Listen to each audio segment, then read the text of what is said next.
Hello everyone. चलिए आज हम करते हैं क्लास 10th का रियल नंबर्स का इंट्रोडक्शन। ओके, इसको देखते हैं ठीक ध्यान से क्या कहता है। सबसे पहले इसके लिए समझते हैं नेचुरल नंबर्स। नेचुरल नंबर्स किसको बोलते हैं? काउंटिंग नंबर्स को। किसको बोलते हैं यह? काउंटिंग नंबर्स को। इसमें क्या होता है, जैसे कि 1 2 3 4 5 6, इस तरीके से ये सारे क्या होते हैं, काउंटिंग नंबर्स में आते हैं। मीन्स कि जहाँ तक हम काउंट कर सकते हैं, यहाँ से लेके 1 लाख 10 लाख 1 करोड़ 10 करोड़ 100 करोड़ कुछ भी, ठीक है। तो करोड़ 10 करोड़ अरब 10 अरब खरब कुछ भी कहीं तक भी जाता है तो यह क्या होता है, नेचुरल नंबर्स में आता है, काउंटिंग नंबर्स में। फिर इसके बाद होता है होल नंबर्स। नेचुरल नंबर्स में अगर हम जीरो को इंक्लूड कर देंगे तो क्या उसमें आ जाएगा, होल नंबर्स में। जैसे कि जीरो और इसके बाद नेचुरल नंबर्स 1 2 3 4 5 6, इस तरीके से 6 7 8 10 12 मतलब इन्फिनाइट तक, ठीक है, होल नंबर्स। फिर इसके बाद इंटीजर्स। इंटीजर्स में क्या होता है कि नेचुरल नंबर, होल नंबर और फिर इसके बाद नेगेटिव में भी वो चीज़, जैसे कि 0 1 2 3 4 5, इस तरीके से इस तरफ। और नेगेटिव में भी क्या सब, जैसे कि -1 -2 -3, इस तरीके से। ओके, तो ऐसे नंबर्स को क्या बोलते हैं हम, इंटीजर्स बोलते हैं। ये सारे ही इंटीजर्स में आते हैं। अब इसके बाद आता है रैशनल नंबर। किसी भी नंबर को जिसको कि हम किसके फॉर्म में लिख सकते हैं, पी अपॉन क्यू के फॉर्म में। Any number which can be written in the form of P upon Q where Q is not equal to 0, जिसमें कि क्यू को हम 0 नहीं हो। क्यू अगर 0 हो जाएगा, जैसे कि देखिए 4/0, तो यह रैशनल नंबर नहीं रहेगा।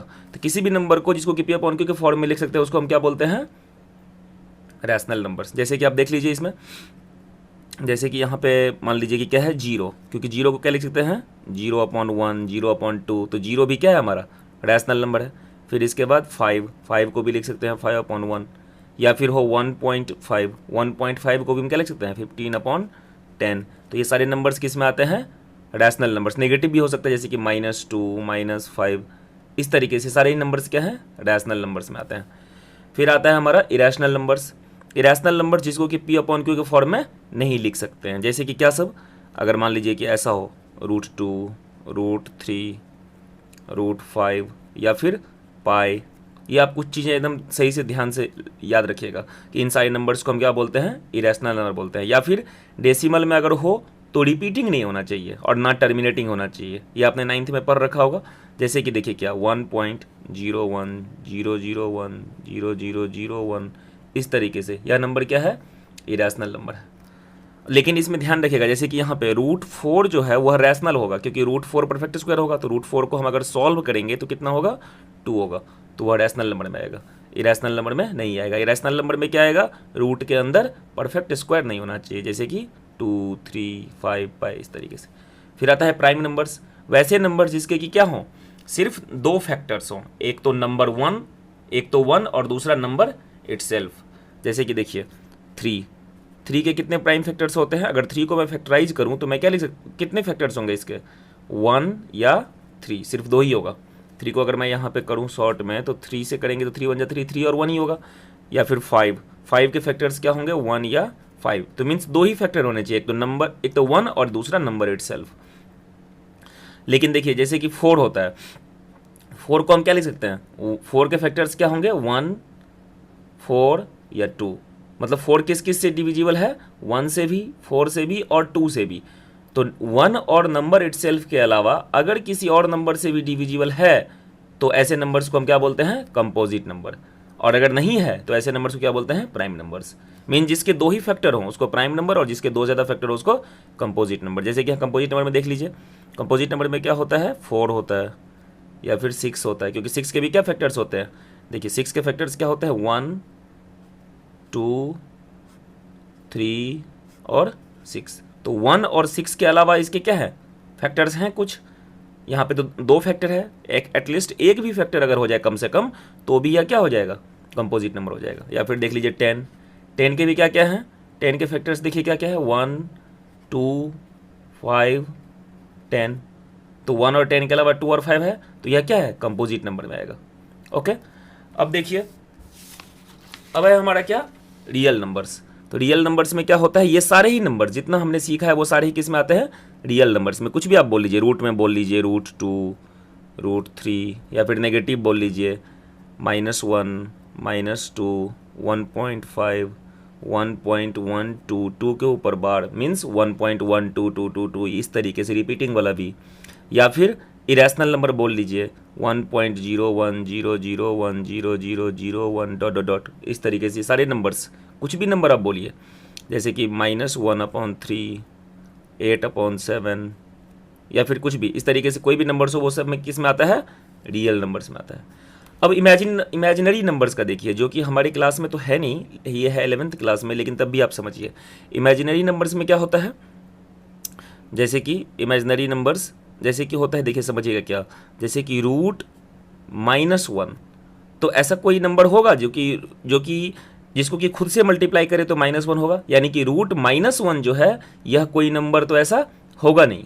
तो ऐसे नंबर्स को क्या बोलेंगे हम, इमेजिनरी नंबर्स, या फिर कॉम्प्लेक्स नंबर भी बोलते हैं इसको। आगे आप पढ़िएगा, अगर आप मैथ पढ़िएगा तो कॉम्प्लेक्स नंबर्स, नहीं पढ़ा आपने तो कोई बात नहीं, ठीक है। तो √-1, तो इसको करते क्या है, मैं थोड़ा सा बता देता हूँ। इसको करते हैं क्या, I² = -1, तो आयोटा होता है, तो √-1 कितना, I होता है। अब देखिए प्राइम फैक्टराइजेशन ऑफ नंबर्स, ये समझिए कि कोई भी नंबर हो, जैसे कि 10 है, 10 का प्राइम फैक्टराइजेशन करना है, तो हम इसको क्या करेंगे, यहाँ पे साइड में 10 को निकाल देंगे, 2 5 जा 10, 5 1 जा 5, तो इसका क्या हो गया, 1 × 2 × 5, तो इसी को क्या बोलते हैं, इसका प्राइम फैक्टराइजेशन। मान लीजिए कि 2 होता तो इसको क्या बोलते हैं, 1 × 2, या फिर 20 नहीं 15 मान लीजिए होता, तो क्या करते हैं, यहाँ पे 15 का निकालते तो 3 5 जा 15 और 5 1 जा 5, तो क्या लिखते हैं, 1 × 3 × 5, तो इस तरीके से यह क्या हो गया, इसका प्राइम फैक्टराइजेशन हो गया। इसके बाद क्या है, फैक्टर्स ऑफ अ नंबर, किसी नंबर का फैक्टर्स, तो देख लीजिए इसको भी देखते हैं। जैसे कि 10 के फैक्टर्स क्या मीन्स किस किस नंबर से 10 डिवाइड होगा, तो 10 के फैक्टर्स कौन कौन से होंगे, 1 2 5 या फिर 10, ये सारे ही नंबर्स क्या हैं, इसके फैक्टर्स हैं। 1 से भी डिवाइड होगा, 2 से भी कंप्लीटली डिवाइड होगा, 5 से भी कंप्लीटली डिवाइड होगा, और 10 से भी कंप्लीटली डिवाइड हो जाएगा। या फिर 15 का मान लीजिए, 15 का कौन कौन सा, 1 3 5 और 15, तो यह 15 किस किस से डिविजिबल है, 1 3 5 15, तो 1 3 5 15 को क्या बोलेंगे, 15 का फैक्टर्स। और इसी का उल्टा 15 को क्या बोलेंगे, 1 का मल्टीपल। 1 का मल्टीपल क्या, 15, 3 का भी मल्टीपल, बहुत सारे मल्टीपल्स हैं 15। एक चीज याद रखिए, फैक्टर्स जो होता है किसी नंबर का, वह क्या होता है, फाइनाइट होता है, हम काउंट कर सकते हैं। जैसे कि 10 के फैक्टर्स, तो 10 के फैक्टर्स कितने हैं, 4 हैं। तो ऐसे किसी भी नंबर के जो फैक्टर्स होंगे वो काउंटेबल होंगे, 2 3 4 5 10 कुछ भी। लेकिन मल्टीपल्स जो होते हैं वो क्या होता है, काउंटेबल नहीं होता है। जैसे कि देखिए इसमें, यहाँ पे देखिए, जैसे कि 3 के मल्टीपल्स, मान लीजिए 3 के मल्टीपल्स मीन्स 3 से डिविजिबल नंबर्स, तो 3 के मल्टीपल्स क्या होंगे, 3 6 9 12 15, तो इस तरीके से होंगे इनफाइनाइट नंबर्स। तो 3 के मल्टीपल्स कितने हुए, इनफाइनाइट हो गए। ओके, जैसे कि 2 के ही मल्टीपल्स निकालें तो क्या होगा, 2 4 6 8 10 12 डॉट डॉट इनफाइनाइट तक। तो नंबर ऑफ मल्टीपल्स किसी भी नंबर का जो मल्टीपल्स होता है वह क्या होता है, बहुत सारे होता है, इनफाइनाइट तक। और किसी भी नंबर का जो फैक्टर होता है वह क्या होता है, जैसे कि 10 के फैक्टर्स, वह क्या होता है, काउंटेबल होता है, काउंट कर सकते हैं, 1 2 3 4, 15 के 1 3 5 15 यानी कि 4। तो इस तरीके से हम कर सकते हैं। अब हम देखते हैं एलसीएम कैसे निकालते हैं। ओके, तो एलसीएम निकालने का क्या तरीका होता है ये समझिए। जैसे कि 2 नंबर ले लेते हैं, मान लीजिए कि 4 है और 10 है, तो 4 का फैक्टराइज कर लीजिए। 4 के फैक्टर्स क्या होंगे, 4 का जब यहाँ पे फैक्टराइज करेंगे तो क्या होगा, 2 2 जा 4, तो क्या लिखेंगे, 1 × 2 × 2, यहाँ पे फिर 2 से करेंगे तो 1 आएगा। एक इस मेथड को समझते हैं पहले। और 10 का क्या होगा, 10 को अगर करेंगे तो क्या होगा, 2 5 जा 10 और 5 1 जा 5, तो यानी कि 1 × 2 × 5। तो इसका एलसीएम क्या होगा, प्राइम फैक्टराइजेशन मेथड से एलसीएम सीख रहे हैं, तो एलसीएम क्या होगा, जो है दोनों में, जैसे कि 1 इसमें एक बार और इसमें एक बार। ओके, यहाँ पे इसको पावर के फॉर्म में लिख लीजिए, तो क्या लिख सकते हैं इसको, 1 × 2 2, क्योंकि 2 2 है तो यहाँ पे 2 होगा पावर। फिर यहाँ पे क्या है 1 इंटू 2 इंटू 5, तो दोनों में 1 1 एक एक बार है तो एक बार ले लीजिए। 2 कितनी बार है इसमें, 2 बार, और इसमें एक बार, तो जो ज़्यादा हो वो लेना है। तो 2 का पावर कितना 2 ले लिया हमने, और इंटू 5 ज़्यादा है कितना 1 ही है, क्योंकि इसमें 5 नहीं है, मतलब हम लिख सकते हैं 5 का पावर 0, क्योंकि any number two the power 0 कितना 1, और 1 से अगर यह पूरा ही 1 है तो उससे इसके रिजल्ट में तो कोई अंतर पड़ता नहीं है। तो अगर ज़्यादा की बात करें तो ये लिखना नहीं है आपको हम कभी भी, लेकिन मैं समझाने के लिए बता रहा हूँ। तो 5 का पावर 1 तो ज़्यादा है, 5 का पावर 1 तो इसको लिख देंगे 5, इसको सॉल्व कर देंगे तो वही हमारा क्या हो जाएगा एलसीएम। एलसीएम का फुल फॉर्म क्या, lowest common multiple, lowest common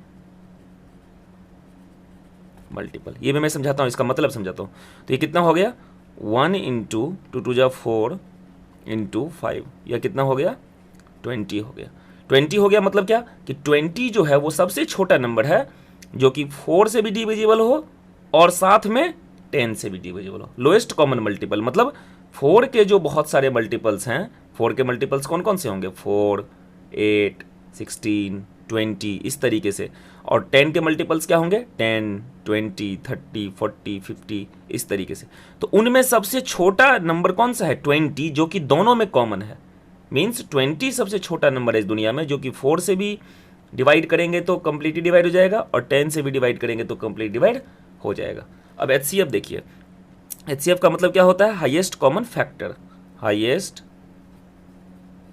common factor. जैसे कि 2 का और 10 का ले लेते हैं, 2 और 10 का लेते हैं, तो 2 का कितना फैक्टर पहले वो लिख लेते हैं। 2 के फैक्टर्स कौन कौन से 1 इंटू 2, ओके, और 10 के क्या 1 इंटू 2 इंटू 5। प्राइम फैक्टराइज करेंगे तो ऐसे किया हमने प्राइम फैक्टराइज। अब इसका देखिए कैसे निकालेंगे, अब इसका निकालेंगे कैसे वो समझ रहे हैं। तो 10, 1 और 2 और 5, ठीक है, इसका देख लीजिए। तो यहाँ पे जो कॉमन है हाईएस्ट कॉमन फैक्टर, तो जो कॉमन है वही लेंगे। तो जैसे कि कॉमन क्या है 1 है और एक 2 है, तो इसका एचसीएफ कितना हो गया 1 इंटू 2 यानी कि 2। 2 ही वो सबसे बड़ा नंबर है जिससे कि 2 भी डिविजिबल हो और साथ में 10 भी डिविजिबल होगा। तो 2 हमारा क्या हो गया एचसीएफ हो गया। अब यहाँ पे समझिए, यहाँ पे अगर मान लीजिए कि प्राइम फैक्टराइज हम करते और नंबर ऐसा आता 2 into 3 to the power 5 into 7 मान लीजिए, और एक नंबर का यह आता और दूसरे का आता 2 to the power 3 into 3 to the power 2 into 11 मान लीजिए, तो फैक्टर कौन सा होता हाईएस्ट। इसमें एक बार 2 है, इसमें 3 बार 2 है, तो कॉमन कितना है सिर्फ एक 2। एचसीएफ अगर मान लीजिए कि इन दोनों नंबर्स का निकालते तो एक 2, और यहाँ पे 3 का पावर 5, यहाँ पे 3 का पावर 2, तो कॉमन कितना 3 का पावर 2, और 7 इसमें लेकिन इसमें नहीं तो नहीं लेंगे, 11 इसमें लेकिन इसमें नहीं तो ये भी नहीं लेंगे। तो ये बात खत्म। 1 चाहे तो कर दीजिए, तो ये कितना हो जाएगा 3 3 जा 9 और 9 2 जा 18। तो अगर ऐसा कोई नंबर होता x और यह y, तो इन दोनों x और y का एचसीएफ कितना होता 18 होता। तो इस तरीके से आप एचसीएफ समझ गए, एलसीएम भी समझ गए, ओके, रियल नंबर समझ गए कंप्लीटली। अब हम देखते हैं हमारी क्लास में जो है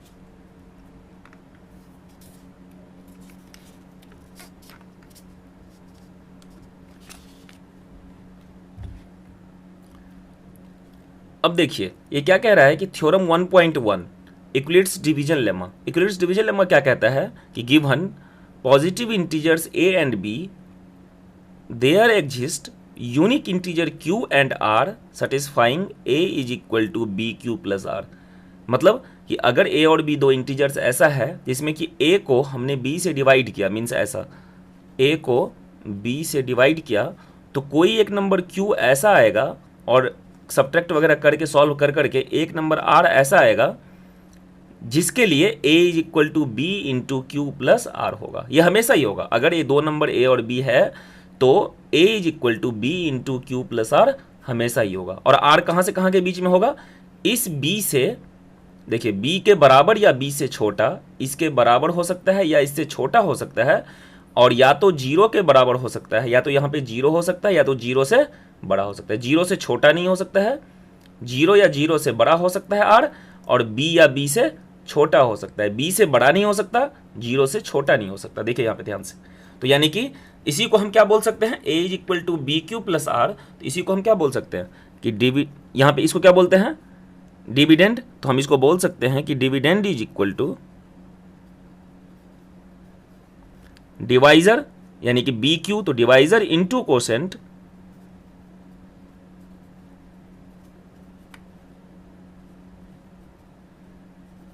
प्लस रिमाइंडर। ये रिमाइंडर प्लस आर यहां पे था, तो इसको बोल सकते हैं प्लस रिमाइंडर। और इसी को क्या बोलते हैं, यूक्लिड्स डिवीजन लेमा या यूक्लिड्स डिवीजन एल्गोरिथम। तो इसी को बोलते हैं कि dividend is equal to divisor into quotient plus remainder. यानी कि अगर एक नंबर ए और दूसरा बी है, ए को हमने बी से डिवाइड किया तो एक कोसेंट आएगा और एक रिमाइंडर आएगा, जिसके लिए कि A is equal to B into Q plus R होता होगा। और यहाँ पे आर का वैल्यू क्या हो सकता है, 0 या 0 से बड़ा और बी या बी से छोटा। ओके, तो ये डिवीजन एल्गोरिथम हो गया। दूसरा क्या है इसमें, फंडामेंटल थ्योरम ऑफ अरिथमेटिक। ये क्या कहता है, इसको समझते हैं। कहता है कि एवरी कंपोजिट नंबर, अभी मैंने आपको बताया कंपोजिट नंबर कौन सा, जिसके कि 2 से ज्यादा फैक्टर्स हों। तो कहता है every composite number can be expressed as a product of primes and this factorisation is unique. जैसे कि अभी हमने क्या लिया था, देखिए यहाँ पे जब मैंने आपको कंपोजिट नंबर बताया था यहाँ पे, तो कंपोजिट नंबर में क्या बताया था, जैसे कि 6 था, तो 6 का क्या था फैक्टर्स, 1 2 3, ये सारे फैक्टर्स हैं। लेकिन अगर मान लीजिए इसको फैक्टराइज करेंगे, ये कह रहा है कि जो कंपोजिट नंबर, जो भी कंपोजिट नंबर है, देखिए यहाँ पे जैसे कि मान लीजिए कि ले लेते हैं 6 ही लेते हैं, अभी 6 ही समझिए, 6 एक कंपोजिट नंबर है क्योंकि इसके 2 से ज़्यादा फैक्टर्स हैं। तो कहता है every composite number can be expressed as, तो यानी कि दिस इज इक्वल टू, इसको हम क्या लिख सकते हैं, as a product of primes. तो ये 6 को किस किस का प्राइम लिख सकते हैं वो देख लेते हैं, फैक्टराइज कर लेते हैं। तो 2 3 जा 6, 3 1 जा 3, तो मैं इसको क्या लिख सकते हैं, 2 इंटू 3, 2 प्राइम नंबर के प्रोडक्ट के फॉर्म में कंपोजिट नंबर को हम लिख सकते हैं। And this factorisation is unique, और यह जो होता है यूनिक होता है। मतलब यूनिक मतलब क्या, कि ऐसा नहीं कि 2 इंटू 3 कुछ और भी हो जाएगा। जैसे मान लीजिए 6 हुआ 2 इंटू 3, तो ऐसा नहीं कि कुछ और भी हो जाएगा। मान लीजिए x एक ऐसा नंबर जो कि 2 इंटू 3 ऐसा हो जाए, ऐसा नहीं होगा।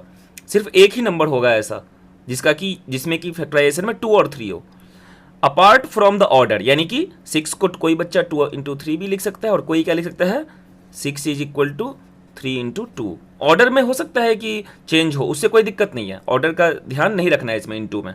लेकिन नंबर क्या होगा, वह यूनिक होगा, जिसका कि फैक्टर्स क्या होगा, ये सेम।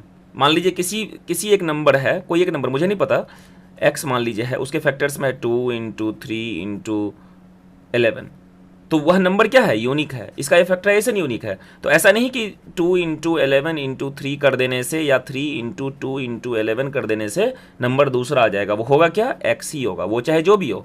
और ये x होगा कितना यहाँ पे, 3 2 जा 6, 11 जा 66, तो यानी x का वैल्यू हमें यहाँ पे क्या होगा, सिर्फ 66। यानी कि 66 ही सिर्फ ऐसा नंबर है जिसका कि क्या होगा, फैक्टर्स 2 इंटू 3 इंटू 11 के फॉर्म में हम उसको लिख सकते हैं। कोई दूसरा नंबर ऐसा नहीं होगा। और ऑर्डर पे ध्यान देना नहीं है, कहीं पे 2 इंटू 3 इंटू 11 हो तब भी 66 कंपोजिट नंबर, 2 इंटू 11 इंटू 3 हो तब भी 66 कंपोजिट नंबर, 3 इंटू 2 इंटू 11 हो तब भी कंपोजिट नंबर 66 ही।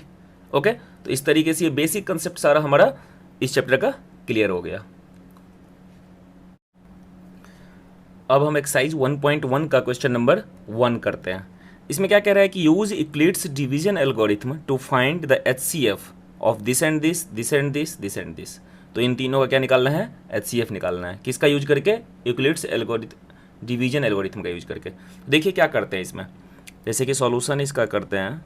सॉल्यूशन में सबसे पहले पहला पार्ट, फर्स्ट पार्ट में क्या करते हैं, यह 2 नंबर्स है, तो बड़े वाले को क्या कीजिए, छोटे वाले से डिवाइड कर दीजिए। तो यहाँ पे लिख लेते हैं, रफ में करते जाते हैं। तो 135, अब करते जाइएगा साथ में। इससे किसको डिवाइड करना है, 225 को। तो पहले डिवाइड करते हैं, तो 135 1 जा कितना होगा, 135 गुने 1 कितना हो जाएगा, 135 माइनस करेंगे तो कितना हो जाएगा, 90। ओके, पहला स्टेप हो गया। अब यहाँ पे कुछ कॉपी वगैरह करने के लिए नहीं है ऊपर से, ध्यान से देखिए, ऊपर से तो कुछ कॉपी करना नहीं है। यहाँ पे तो हो गया ये 5 अब क्या करेंगे, अगर इससे नहीं होगा तो इससे वापस 135 को करेंगे। लेकिन उसके पहले लिखेंगे क्या, यह समझिए, लिखेंगे यूजिंग यूक्लिड्स, ऐसे लिखिएगा तभी मार्क्स मिलेगा आपको। यूक्लिड्स डिवीजन लेमा, लेमा या फिर एल्गोरिथम, जो भी आपका मन करे, एल्गोरिथम लिख लीजिए या लेमा, जो भी लिखना लिखिए। लिखिएगा। यहाँ पे क्या होता है हम जानते हैं कि dividend is equal to divisor into quotient plus remainder. मैंने कंसेप्ट में आपको बताया था, अगर आपने नहीं देखा है तो पीछे जाके देख लीजिए उसका वीडियो। तो क्या होता है, ए और बी दो नंबर्स होता है तो क्या होता है, दिस इज इक्वल टू, यानी कि बी इज इक्वल टू ए, ठीक है, या फिर यह ए है मान लीजिए, तो ए इज इक्वल टू क्या होता है, B into Q plus R.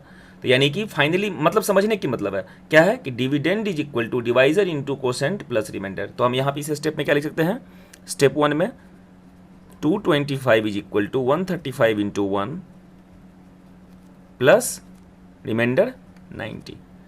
तो यहाँ पे रिमाइंडर 0 नहीं आ रहा है, तो हम फिर से फर्दर इसको करेंगे। तो 90 से किसको डिवाइड करेंगे, वापस यहाँ पे जो यहाँ पे रहेगा नंबर, पिछला स्टेप में डिवाइजर जो रहेगा उसको डिवाइड करेंगे। तो 90 से क्या हो जाएगा, 92 जा 180 होता है, तो 91 जा 90, इसको माइनस कर देंगे तो कितना हो जाएगा यह 45।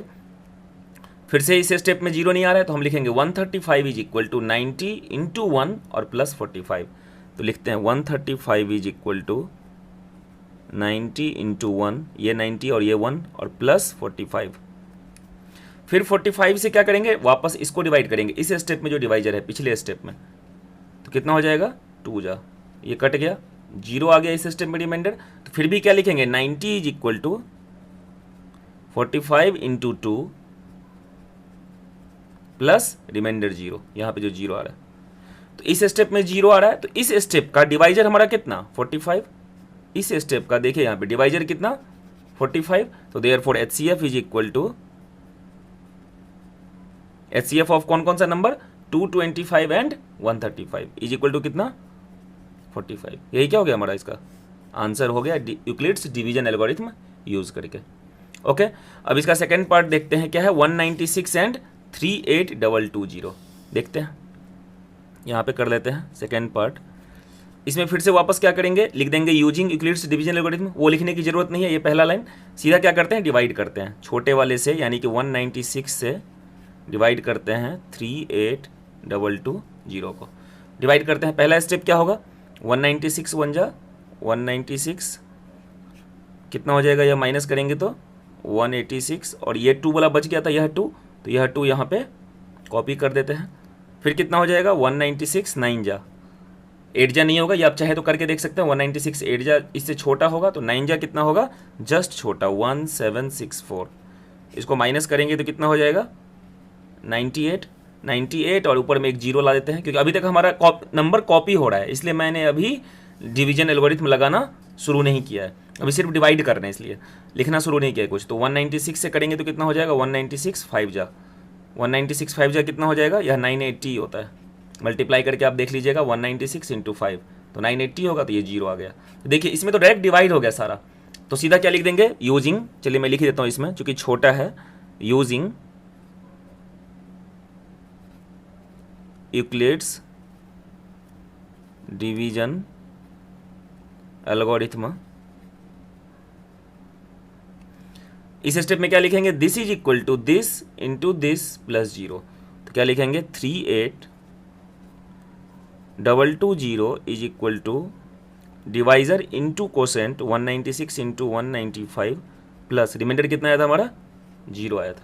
ओके, तो इसी स्टेप में 0 हो रहा है, तो देयरफॉर HCF इस लास्ट स्टेप का HCF के डिवाइजर कितना, लास्ट डिवाइजर 196 ही 196 ही, क्योंकि हमारा दूसरा कोई तो डिवाइजर बना ही नहीं, तो यही हमारा क्या हो गया HCF हो गया। तो लिख देंगे सीधा therefore HCF is equal to 196, ये क्या हो गया हमारा इसका आंसर हो गया। ओके, अब इसका थर्ड देखते हैं, यहाँ पे देखिए थर्ड क्या दिया हुआ है 867 और 225, तो इसको करके देखते हैं, यहाँ पे करते हैं 867 और 225, तो छोटा सा कौन सा है 225, तो उसे डिवाइड कर लेते हैं। देखिए 225 से 867 को डिवाइड कर लेते हैं, तो कितना हो जाएगा 225 3 जा 225 दिए 375, ठीक है, सॉरी 675, गलत बोल दिया, 225 3 जा 675, तो यहाँ पे हो गया था हमारा 675। अब माइनस करते हैं, तो 7 - 5 2, और ये कितना हो जाएगा 16 - 7 9, और ये 7 माइनस 6 1, 192 हो गया। तो पहले स्टेप का ये हो गया, तो हम लिख देंगे 867 is equal to 225 into 3 plus 192। पहला स्टेप हो गया हमारा। फिर 192 से किसको कर देंगे, वापस 225 को, तो कर लेते हैं। तो कितना हो जाएगा 192, 1 जा 192, क्योंकि 2 जा में तो बहुत बड़ा हो जाएगा, तो 5 माइनस 2 3, और ये 12 माइनस 9 3। ओके, ये 1 माइनस 1 कटेगा 33। फिर दूसरे स्टेप में क्या लिख देंगे, 225 is equal to 192 into 1 plus remainder कितना बच रहा है इस स्टेप में 33, तो लिख देते हैं 33। फिर 33 से किसको कर देंगे 192 को, वापस 33 से 192 को कर देते हैं, तो कितना हो जाएगा 33 5 जा हो जाएगा यह 165, माइनस कर देंगे तो कितना हो जाएगा 27। तो 33 इंटू 5 हो रहा है, तो हम क्या लिख देंगे 192 इज इक्वल टू, इस स्टेप में 192 is equal to 33 into 5 plus 27। Alright, अब 27 से किसको करेंगे 33 को, तो यहाँ कर लेते हैं 27 से 33 को करते हैं, तो कितना हो जाएगा 27 1 जा 27, तो कितना हो गया 6। इस अभी भी रिमाइंडर 0 नहीं आ रहा है, तो हम लिख देंगे 33 is equal to 27 into 1 plus 6, तो लिख देते हैं 33 is equal to 27 into 1 plus 6। अब इस 6 से किसको करेंगे 27 को, तो कर लेते हैं 6 4 जा 24, 3 बच गया, तो यहाँ पे लिख देंगे 27 is equal to 6 into 4 plus 3। अब इस 3 से किसको करेंगे लास्ट डिवाइजर 6 को, तो 3 से कर लेते हैं, 6 को डिवाइड 3 2 जा 6, कट गया 0 आ गया, तो यानी कि 6 is equal to 3 into 2 plus 0, तो यहाँ पे लिख देंगे 6 is equal to 3 into 2 plus 0। तो इस स्टेप में हमारा रिमाइंडर क्या आ रहा है 0 आ रहा है, तो लास्ट डिवाइजर यहाँ पे क्या 3, तो ये वाला जो 3 है वही हमारा क्या HCF, तो यहाँ पे यह जो 3 है वह क्या है HCF है, तो नीचे लिख देंगे कि therefore HCF is equal to 3, और यही क्या हो गया हमारा इसका आंसर हो गया। ओके, अब करते हैं एक्सरसाइज 1.1 का क्वेश्चन नंबर 2। इसमें कह रहा है कि show that any positive odd integer is of the form 6q plus 1 और 6q प्लस 3 और 6q plus 5 where q is some integer. Means कोई भी पॉजिटिव ऑड इंटीजर, यानी कि पॉजिटिव भी होना चाहिए और ऑड इंटीजर भी जो होता है वह किस फॉर्म में होता है 6q प्लस 1 और 6q प्लस 3 और 6q प्लस 5। इसमें ध्यान से देखना है कि यहाँ पे जो नंबर रहता है मैक्सिमम क्वेश्चन में वही लेते हैं b, उसी से डिवाइड करते हैं। तो यहाँ पे लिखते क्या है सॉल्यूशन में, देखिए लेट, पहले ध्यान से देखिएगा लिखेंगे कैसे और उसके बाद इसको समझ लीजिएगा। Let a be any integer and b is equal to 6। यहाँ पे जो रहेगा नॉर्मली वही लेते हैं, मैं ये नहीं कह रहा कि हर क्वेश्चन में लेते हैं, लेकिन नॉर्मली वही लेते हैं। तो इसका क्या मतलब हुआ, इसका मतलब हुआ कि a कोई इंटीजर है और b 6, यानी कि b से a को डिवाइड किया। मतलब रफ में अगर मैं सोचूं, यह कॉपी में आप कीजिएगा मत, लेकिन इसको समझिए। तो इसका मतलब क्या हुआ कि 6 जो b है उससे हमने इस a को डिवाइड किया, तो यहाँ पे क्या आएगा कुछ कोसेंट आएगा, और करते करते करते यहाँ पे क्या कुछ आएगा रिमाइंडर आएगा। लेकिन इस रिमाइंडर को समझिए, डिवीजन एल्गोरिथम जो कहता है हमारा, जो हमने पढ़ा है थ्योरम 1.1, उस हिसाब से क्या कहता है कि जब भी किसी नंबर को यहाँ जो नंबर है इससे डिवाइड करेंगे तो रिमाइंडर क्या आएगा, या तो इससे छोटा आएगा या तो 0 या 0 से बड़ा आएगा। तो ध्यान से देखिए, तो यहाँ पे r क्या सब हो सकता है, अगर 6 से डिवाइड करते हैं तो r क्या सब हो सकता है 0 1 2 3 4 या 5। 6 नहीं हो सकता, यानी इसके बराबर नहीं हो सकता है, 6 से छोटा हो सकता है, और 0 या 0 से बड़ा, यानी कि नेगेटिव भी नहीं हो सकता है। तो यहाँ पे क्या लिख देंगे कि पॉसिबल आर, देयरफॉर r is equal to, r क्या सब हो सकता है 0 या 1 या 2 या फिर 3 या फिर 4 या फिर 5। ओके, तो अगर मान लीजिए कि पहले r इज इक्वल टू 0 है, तो यहाँ पे case 1 r is equal to 0, if r is equal to 0, r अगर 0 है तो मैं इसको क्या लिख सकता हूं, अगर यहाँ पे 0 है मान लीजिए r का वैल्यू, तो मैं क्या लिख सकता हूं डिवीजन एल्गोरिथम से dividend is equal to divisor into quotient plus remainder, यानी कि a is equal to 6q, 6 into q और प्लस r, r कितना 0, तो यानी कि ए को मैं क्या लिख सकता हूँ 6q। तो यानी कि ए को मैं क्या लिख सकता हूँ 6q को मैं 2 इंटू समथिंग लिख सकता हूँ। 2 अगर कॉमन ले लूंगा मीन्स कि 2 इंटू के फॉर्म में मैं लिख दूँ तो मैं क्या लिख सकता हूँ अंदर में 3q। ओके, तो यह क्या हो गया, ध्यान से देखिए, अगर यह 2 इंटू कुछ है इसका मतलब यह कैसा नंबर हो गया, इवन नंबर। तो देयरफॉर ए इज क्या, इवन। क्यों इवन, क्योंकि जिसको भी हम 2 इंटू कुछ लिख सकते हैं, जैसे कि देखिए इवन नंबर तो आप जानते हैं 8 क्या होता है, इवन होता है, तो मैं इसको हमेशा क्या लिख सकता हूँ 2 इंटू 4 या 2 इंटू कुछ भी लिख सकता हूँ, समझ रहे आप। तो अगर किसी नंबर को मैं 2 इंटू समथिंग लिख सकता हूँ इसका मतलब वह नंबर क्या है, इवन नंबर है। जैसे कि मान लीजिए कुछ भी नंबर ले लीजिए, जैसे कि 200 ले लीजिए, तो मैं इसको क्या लिख सकता हूँ 2 इंटू 100, तो इसका मतलब यह 200 क्या है, इवन नंबर है। तो यानी कि जिसको भी मैं इस फॉर्म में लिख सकता हूँ 2 इंटू समथिंग तो वह नंबर क्या है, इवन है। तो यहाँ पे ए क्या हो गया, इवन हो गया। फिर केस 2 लेते हैं, केस 2 में क्या ले लेते हैं, आर 1 ले लेते हैं। तो ए कितना हो जाएगा 6q प्लस 1। इसमें तो हम कुछ कर नहीं सकते हैं, तो यहाँ पे यह क्या हो गया, मैं डायरेक्ट यहाँ पे लेता हूँ ऑड हो गया। यह क्या हो गया था, इवन हो गया था। फिर केस 3 ले लेते हैं, आर इज इक्वल टू कितना होगा, अब 2 होगा, हो सकता है 2 हो, तो ए इज इक्वल टू क्या लिख सकते हैं हम 6q प्लस 2। तो इसमें भी 2 कॉमन ले सकते हैं, तो क्या बच जाएगा 3q प्लस 1। यानी कि मैं ए को लिख सकता हूँ अब 2 इंटू समथिंग, इसको समथिंग सोचिए, एम सोचिए, एन सोचिए, कुछ भी सोचिए, तो यह किस फॉर्म में हो गया 2 इंटू समथिंग के फॉर्म में। तो यह क्या हो गया हमारा, इवन हो गया। यह क्या हो गया, देयरफॉर इवन हो गया। फिर केस 4 में देखते हैं, आप एग्जाम में जैसे मैंने यहाँ पे लिखा ए इज इवन वैसे ही लिखेगा, A is even, A is odd, A is even, ठीक है। केस 4 में आर इज इक्वल टू कितना, 1 और 2 तो हो गया, 0 1 2 हो गया, अब 3। तो ए इज इक्वल टू क्या लिख सकते हैं 6q प्लस 3। तो इसमें भी 2 इन 2 कॉमन ले नहीं सकते हैं, तो यह क्या हो गया, ऑड हो गया। फिर केस 5, इसमें आर इज इक्वल टू कितना हो सकता है 4 हो सकता है। तो ए को हम क्या लिख सकते हैं 6q प्लस 4। इसमें भी 2 कॉमन ले सकते हैं, देखिए ध्यान से, तो यह कितना हो गया 3q प्लस 2। तो यानी कि 2 कॉमन ले लिया, 2 इंटू कुछ मैं लिख सकता हूँ, इसको मान लीजिए कि आप m मान लेते हैं, एक मिनट के लिए इसमें कर देता हूँ मैं, यह मान लीजिए कि m है, तो a is equal to 2 into something, तो यानी कि a इज इक्वल टू क्या, इवन। फिर case 6,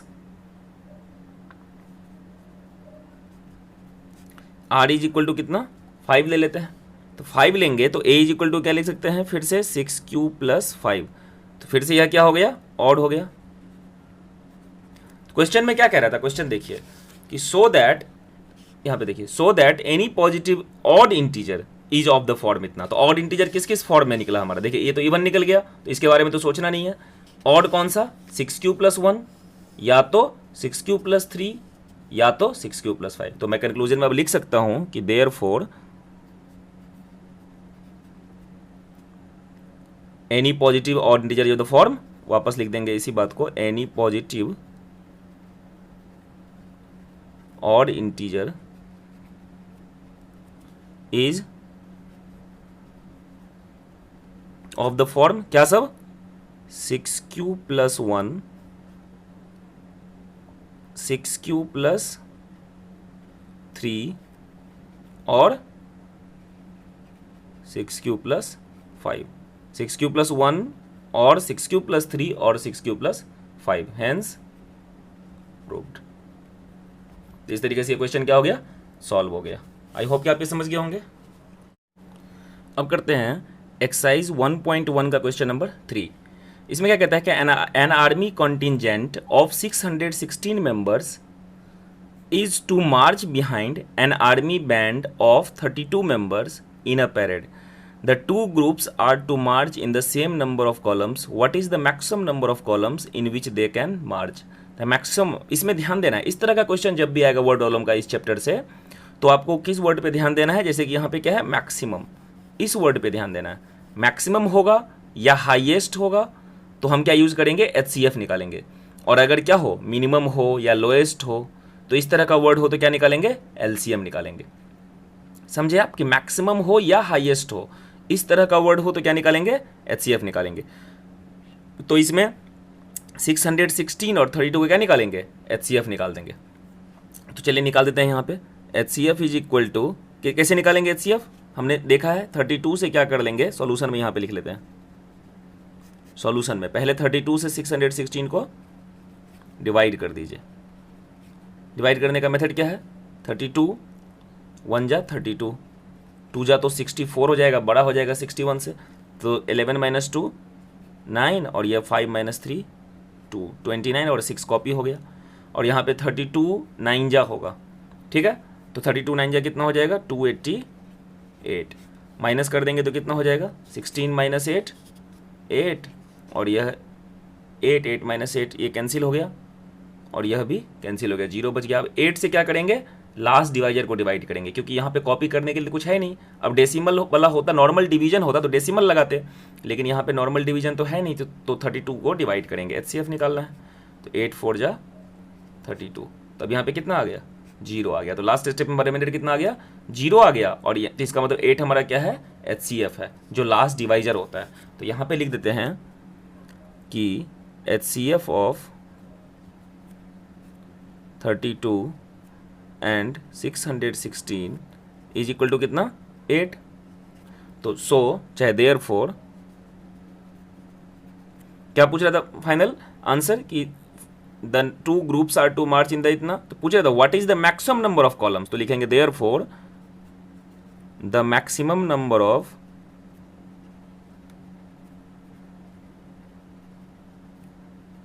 columns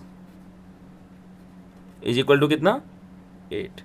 maximum number of columns कितना होगा इसका 8 हो जाएगा। तो हो गया ये क्वेश्चन, बस सिंपल है।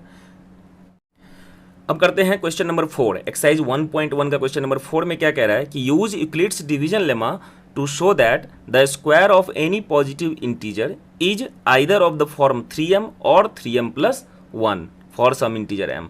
तो यहाँ पे सॉल्यूशन कैसे करते हैं वो समझिए। मैंने बताया है कि नॉर्मली यहाँ पे जो नंबर रहता है 3m या 3m प्लस 1 या फिर 3q प्लस 1, इस तरीके से जो प्रूफ करना होता है तो उसी को b मान लेते हैं और a को हम a मानते हैं, पहला नंबर। तो क्या लिखते हैं, let a be any integer and b is equal to 3, मतलब 3 से हम b को 3 से हम a को क्या कर रहे हैं डिवाइड कर रहे हैं। तो जब 3 से किसी भी नंबर को डिवाइड करेंगे तो रिमाइंडर क्या होगा 3 से कम ही होगा, 0 या 0 से बड़ा और 3 से कम, नेगेटिव नहीं और ना ही डेसिमल में, ठीक है। तो क्या हो सकता है रिमाइंडर, तो देयरफॉर पॉसिबल रिमाइंडर्स क्या 0 1 2, 3 से कम तो 2 तक खत्म हो गया। तो यानी कि 3 से अगर किसी नंबर को डिवाइड करेंगे तो रिमाइंडर क्या हो सकता है 0 या 1 या 2। तो अब केस 1, पहला केस में रिमाइंडर कितना हो सकता है 0 हो सकता है, तो लिख लेते हैं। तो रिमाइंडर इज इक्वल टू 0, तो then a is equal to क्या, यहाँ पे देखिए समझिए इसको थोड़ा सा, a मान लीजिए है, a को हमने 3 से डिवाइड किया तो यहाँ पे तो क्वोशिएंट आ गया और करते करते यहाँ पे कितना आ गया रिमाइंडर r आ गया। तो पहले केस में अगर रिमाइंडर कुछ भी जो भी मतलब, तो a इज इक्वल टू क्या, डिविडेंड इज इक्वल टू क्या, divisor into quotient plus remainder. तो a इज इक्वल टू यहाँ पे क्या हो जाएगा 3q प्लस r, और r का वैल्यू कितना पुट करना है 0, तो यानी कि a इज इक्वल टू कितना 3q प्लस 0 यानी कि 3q। ओके, लेकिन हमें इसका क्या करना है स्क्वायर करना है, वो पॉजिटिव वह इंटीजर नहीं लेना है बल्कि इसका क्या करना है स्क्वायर ऑफ पॉजिटिव इंटीजर। तो दोनों तरफ स्क्वायरिंग कर देते हैं, तो इधर स्क्वायर करेंगे तो कितना हो जाएगा a स्क्वायर, और इधर स्क्वायर करेंगे तो कितना हो जाएगा 3q का स्क्वायर, यानी कि यह कितना हो गया 9q स्क्वायर। तो दैट इम्प्लाइड, इसको हम लिख सकते हैं कि a square is equal to 9q square को मुझे क्या करना था, असल में मुझे यहाँ करना क्या था, जैसे कि a स्क्वायर है तो a स्क्वायर को मुझे प्रूफ क्या करना है या तो 3m या तो 3m प्लस 1, इस तरीके से यहाँ पे बोला है कि इस स्क्वायर को क्या प्रूफ कीजिए 3m या 3m प्लस 1, तो 3 इंटू के फॉर्म में सोचेंगे क्या लिख सकते हैं कि नहीं। तो a square is equal to क्या, अगर मान लीजिए कि इसमें से मैं 3 कॉमन ले लूँ तो मैं ब्रैकेट में क्या लिख सकता हूँ 3q स्क्वायर, और 3q स्क्वायर को क्या मान लूँगा मैं m, तो that implied a square is equal to मैं 3m लिख सकता हूँ कि नहीं। यहाँ पे इस स्टेप में हमने क्या माना है m is equal to 3q square. Okay, तो स्क्वायर को किसी भी नंबर के स्क्वायर को हम 3m लिख सकते हैं, ये हमारा क्या हो गया पहला हो गया। फिर इसके बाद केस 2, पहले केस में हमने क्या लिया है, रिमाइंडर को 0 लिया है। अब केस 2 में रिमाइंडर कितना हो सकता है, 1 हो सकता है। तो अगर 1 होगा तो a को मैं क्या लिख सकता हूं, 3q प्लस आर, आर कितना यहाँ पे 1, तो 1 लिख सकता हूं। अब दोनों तरफ फिर से स्क्वायर करते हैं, तो यह कितना हो जाएगा, a square is equal to 3q plus 1 का स्क्वायर, यानी कि इसको सॉल्व करेंगे, a प्लस बी का होल स्क्वायर लगाएंगे तो क्या करेंगे, a square plus b square, b कितना 1, तो 1 स्क्वायर प्लस 2ab, तो 2 इंटू ए कितना 3q इंटू बी कितना 1। सॉल्व करते हैं इसको थोड़ा सा, तो कितना हो जाएगा, यहाँ पे करते हैं तो ये हो जाएगा 9q स्क्वायर प्लस 1 प्लस 2 3 जा 6q। तो यहाँ पे क्या लिख सकते हैं इसको अब, कि A square is equal to, अगर इसको थोड़ा सा अरेंज कर लें, कांस्टेंट को बाद में लिखें, तो क्या लिख सकते हैं, 9q square plus 6q plus 1। अब इसमें हमें इसको ऐसे q में तो लिखना नहीं है, हमें किस में लिखना है, m के फॉर्म में। तो यहाँ पे अगर मान लीजिए कि मैं इन दोनों में से 3 कॉमन ले लूँ, तो क्या लिख सकता हूँ, that implied a square is equal to 3 common ले लेता हूँ, तो इन दोनों में इसमें क्या बच जाएगा, 3q स्क्वायर प्लस इसमें क्या बच जाएगा 2q और प्लस यहाँ पे अलग से 1। अब अगर इसको मैं पूरे को m मान लूँ अंदर वाले को, तो यह क्या हो जाएगा 3m प्लस 1। तो यानी कि क्या हो गया, यह A square is equal to 3m plus 1, और यहाँ पे m किसको मान लिया हमने, 3q स्क्वायर प्लस 2q को। ओके, तो यहाँ पे भी हो गया A square equal to 3m plus 1। अब केस 3 अब बचा हुआ है हमारा, अब r क्या हो सकता है, 2 हो सकता है। तो फिर से a को हम क्या लिख सकते हैं, 3q प्लस आर, तो यानी कि 3q प्लस 2। अब दोनों तरफ फिर से स्क्वायरिंग करते हैं, तो ए स्क्वायर इज इक्वल टू कितना, 3q प्लस 2 का होल स्क्वायर, तो a प्लस बी का होल स्क्वायर फिर से लगाते हैं, तो ए स्क्वायर प्लस 2ab कर लेते हैं यहाँ पे, 2 इंटू ए कितना 3q इंटू बी कितना 2 और प्लस बी स्क्वायर, तो यानी कि 2 का स्क्वायर। अगर इसको सॉल्व करेंगे तो क्या हो जाएगा, ए स्क्वायर इज इक्वल टू, इसको सॉल्व करेंगे तो कितना हो जाएगा 9q स्क्वायर प्लस 2 3 जा 6, 6 2 जा 12, 12q प्लस 4। अब इसमें से क्या कर सकते हैं हम, अगर मान लीजिए कि इसमें से 3 कॉमन ले लिया, तो यहाँ पे क्या बच जाएगा प्लस 4, तो मैं 3m प्लस 4 लिख सकता हूँ। लेकिन यहाँ पे देखिए प्रूफ जो करना है उसमें 3m प्लस 4 इन्होंने नहीं बोला है, तो मैं 4 को क्या करूँगा 3 प्लस 1 लिखूंगा ताकि मेरा प्लस 1 ही हो। तो ए स्क्वायर क्या लिख दूंगा, 9q square plus 12q plus 3 plus 1। अब इन तीनों में से 3 कॉमन ले लेंगे और इसमें 1 को अकेला छोड़ देंगे, तो क्या लिखेंगे, that implied a square is equal to, यहाँ पे जगह नहीं है मैं यहीं पे कर लेता हूँ, तो ए स्क्वायर इज इक्वल टू क्या हो गया, इसमें से 3 कॉमन ले लिया तीनों में से, तो क्या बच गया 3q square plus 4q plus 1, और अलग से यह वाला 1 अलग से बच गया, क्योंकि इसमें से निकाला 3 तो यह 1 बचा और 1 अलग से बच गया, तो यानी कि A square is equal to 3m plus 1। तो हो गया हमारा, तीनों केस में 3 ही केस बन रहा था, तो या तो स्क्वायर किस, ए स्क्वायर क्या आया 3m प्लस 1, इसमें भी क्या आया 3m प्लस 1, और इसमें क्या आया 3m, तो यानी कि या तो 3m या तो 3m प्लस 1, तो हेंस क्या प्रूव्ड। और आप क्या लिख दीजिएगा इसमें कि therefore square of any positive integer, last line में यहाँ पे कि therefore square of any positive integer is of the form 3m और 3m प्लस 1। देखिए 2 बार 3m प्लस 1 आ रहा है, 1 बार 3m आ रहा है, मतलब घुमा फिरा के इसी में से आ रहा है, या तो 3m आएगा या तो 3m प्लस 1 आएगा अगर किसी नंबर को हम स्क्वायर करें तो। ओके, तो आई होप कि आप ये समझ गए। अब करते हैं एक्सरसाइज 1.1 का लास्ट क्वेश्चन नंबर 5। क्या कह रहा है इसमें, कह रहा है कि use Euclid's division lemma to show that the cube of any positive integer is of the form 9m, 9m plus 1 और 9m प्लस 8। तो इसमें हम 9m लेंगे, अगर 9 लेंगे तब तो बहुत सारा केस बन जाएगा। कितने केस बन जाएंगे, 9 केस बन जाएंगे। आर रिमाइंडर के लिए 0 1 2 3 4 5 6 7 8, ठीक है 8 तक। तो लेकिन हम उसमें ऐसा नहीं लेंगे, चूंकि क्यूब करना है तो मैं इसमें बी दूसरा नंबर क्या ले लूँगा, बी का वैल्यू क्या ले लूँगा 3 ले लूँगा। तो यहाँ पे देखिए सॉल्यूशन करते हैं, इसको स्पेशली याद रखिएगा। तो क्या लिखते हैं, let a be any positive integer and b is equal to 3, means 3 से हम इस a को डिवाइड कर रहे हैं। तो पॉसिबल रिमाइंडर्स क्या क्या हो जाएगा, देयरफॉर रिमाइंडर्स क्या हो जाएगा, 0 1 2, 3 होगा क्योंकि 3 से डिवाइड कर रहे हैं। तो अब case 1, when r is equal to 0, तो a इज इक्वल टू क्या होगा, 3q प्लस r होता है।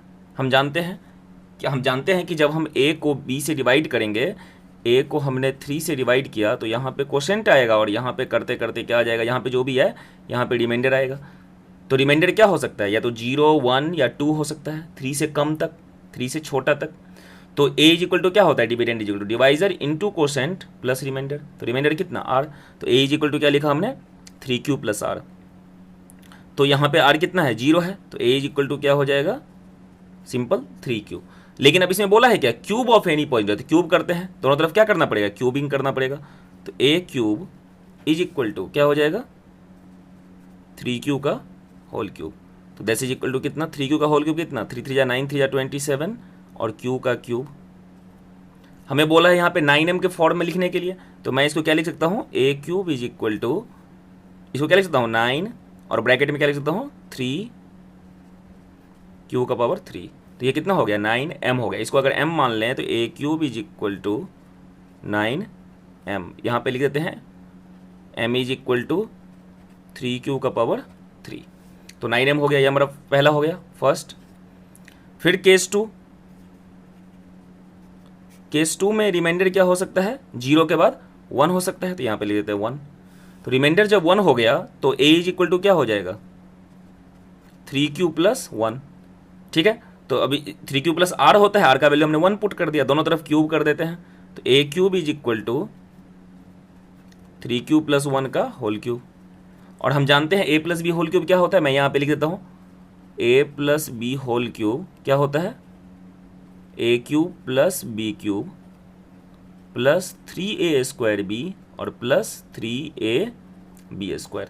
तो यहाँ पे वही करते हैं a plus B whole cube. तो a क्यूब, a कितना 3q और b कितना 1, तो a cube plus B cube plus 3 into A square, यानी कि 3q का square into B plus 3 into A into B square, 3ab square. Solve करते हैं तो a cube is equal to कितना, इसको सॉल्व करेंगे तो कितना हो जाएगा, 3q into 3q into 3q, तो 3 3 जा 9, 3 जा 27, q का पावर 3 प्लस 1 का क्यूब 1 प्लस, पहले स्क्वायर कर लेते हैं तो 3 3 जा 9 और नंबर को सॉल्व कर दे, 3 जा 9 और बाहर में 3 1 जा 3, तो 9 3 जा 27 और q का स्क्वायर प्लस यह कितना हो गया, यह 1 स्क्वायर तो 1 ही हुआ और 3 3 जा 9q। अब अगर इसको अरेंज करते हैं तो a cube is equal to क्या हो जाएगा, 1 को सबसे लास्ट में लिख देते हैं, तो इसको लिख लेते हैं 27q का power 3 plus 27q square plus 9q और प्लस 1। अब अगर मुझे 9q के फॉर्म में लिखना था, हमें ध्यान यहाँ पे रखना है, हमें करना क्या था, 9m प्लस 1 या 9m प्लस 8, तो 9 कॉमन लेना है इसमें से। तो यहाँ इन तीनों में से 9 कॉमन ले लेते हैं, तो a cube is equal to क्या हो जाएगा, 9 कॉमन ले लेते हैं तो क्या हो जाएगा, यहाँ पे 3q to the power 3 plus यह कितना हो जाएगा 3q स्क्वायर प्लस यह कितना हो जाएगा q और बाहर में अलग से 1। अब अगर मान लीजिए कि इसको पूरे को m मान लें ब्रैकेट में जो है 9 के साथ, तो यह कितना हो जाएगा 9m प्लस 1। तो लिख देते हैं a cube is equal to 9m plus 1 और यहाँ पे ब्रैकेट में चाहिए तो आप रीजन दे दीजिए, क्या m हमने किसको माना है, 3q square 3q cube sorry plus 3q square plus q, इसको हमने क्या माना है, m माना है, तो ये 9m प्लस 1 हो गया, यह हमारा क्या हो गया, सेकंड हो गया। अब केस 3 है हमारे पास, केस 3 में रिमाइंडर क्या ले सकते हैं हम, 2 हो सकता है क्योंकि 3 से डिवाइड करेंगे तो 3 से छोटा तक होगा, तो ये हमारा लास्ट ही केस है। तो a इज इक्वल टू क्या हो जाएगा 3q प्लस 2। तो अब दोनों तरफ फिर से क्या करेंगे, इसमें भी क्यूबिंग करेंगे, तो a cube is equal to 3q plus 2 का क्यूब, यह कितना हो गया a plus B whole cube, मैंने ऊपर में लिखा था फॉर्मूला यहाँ पे a plus B whole cube, तो यहाँ पे क्या हो जाएगा a cube plus B cube plus 3a square b 3a square b plus 3a और बी स्क्वायर यानी कि 2 स्क्वायर। सॉल्व कर देंगे थोड़ा सा तो कितना हो जाएगा, a cube is equal to 3 q का होल क्यूब कितना, 3 3 जा 9 3 जा 27 क्यू का पावर 3 प्लस 2 का क्यूब कितना 8 प्लस पहले स्क्वायर करते हैं तो 3 3 जा 9 और 9 3 जा 27 27 इंटू 2 54 क्यू स्क्वायर प्लस इसको सॉल्व करेंगे तो 2 स्क्वायर है पहले तो 2 2 जा 4 और 4 3 जा 12 और 12 3 जा 36 क्यू। ये हो गया यहाँ तक इसमें। इसके बाद क्या करते हैं इसको देखिए यहाँ पे, इसके बाद यहाँ पे क्या करते हैं कि यह ए क्यूब है तो अब लिख देंगे ए क्यूब इज इक्वल टू, इसमें 8 कांस्टेंट है तो 8 को उधर लेके चले जाते हैं तो क्या लिख देंगे 27 क्यू का power 3 plus 54 Q square plus 36 Q और प्लस 8, इस 8 को लास्ट में लिख दिया। मुझे प्रूफ क्या करना था 9m, देखिए यहाँ पे हमें करना क्या था 9m प्लस 1 या 9m प्लस 8, तो इसमें 8 अलग से है, यहाँ पे 8 देखिए 8 अलग से आ रहा है इसमें, तो कुछ करना नहीं है इसमें, 8 अलग से आ ही रहा है तो हमारा काम आसान हो गया, सीधा इसमें से 9 कॉमन ले लेंगे तो A cube is equal to 9 common ले लेते हैं तो क्या बच गया इसमें 3 क्यू का power 3 plus 6 Q square plus और इसमें से क्या ले लेंगे तो हो जाएगा 4 क्यू और प्लस 8। अब इस पूरे अंदर वाले को क्या मान लेंगे m मान लेंगे तो A cube is equal to यह क्या हो गया 9m प्लस 8 और यहाँ पे रीजन लिख देते हैं कि m इज इक्वल टू हमने क्या माना है 3 cube cube plus 6 Q square plus 4 Q को, तो ये हमारा क्या हो गया थर्ड। तो इस तरीके से हमारा क्यूब जब हमने किया तो हमारा क्या सब हुआ, या तो 9m हुआ या फिर 9m प्लस 1 हुआ और या तो केस 3 में यहाँ पे 9m प्लस 8 हुआ। तो लास्ट में लिख देंगे कि देयरफॉर, यह कंक्लूजन जरूर लिखेगा तभी आपको मार्क्स मिलेगा, therefore cube of any positive integer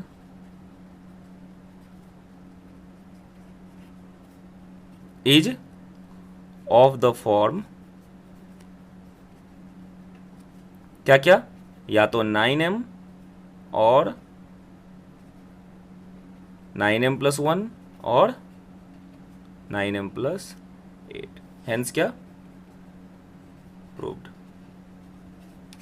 इस तरीके से कीजिएगा आपको फुल मार्क्स इसमें मिलेगा। ओके, इस तरीके से ये एक्सरसाइज पूरा क्या हो गया कंप्लीट हो गया।